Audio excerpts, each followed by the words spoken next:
Mnangagwa Unwilling to Forgive Mugabe Relative. By a correspondent, the 19th of August 2025, CHINHOYI.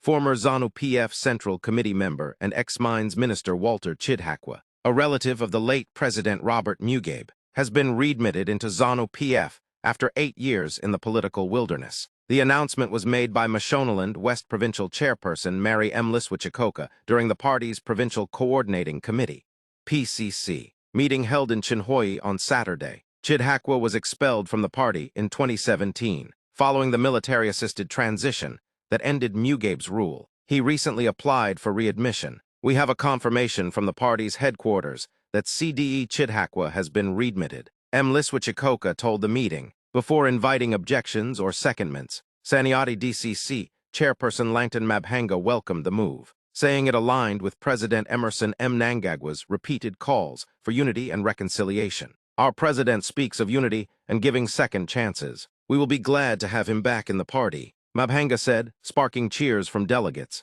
M. Liswichikoka said the resolution on Chidhakwa's readmission would be forwarded to the party's national headquarters for confirmation. The PCC also welcomed new provincial administrator Albert M.H. Langa, replacing Fanny Chikamba, who recently retired. Membership mobilization and cell verification dominated discussions, with M. Liswichikoka admitting ZANU-PF's urban support base remains weak. Preparations for the 2025 National People's Conference in Mutare were also reviewed, with the province pledging 6 cattle and launching a campaign to raise $50,000. However, a senior party source in Mashonaland West claimed that President Mnangagwa remains reluctant to forgive Chidhakwa. Despite the formal readmission,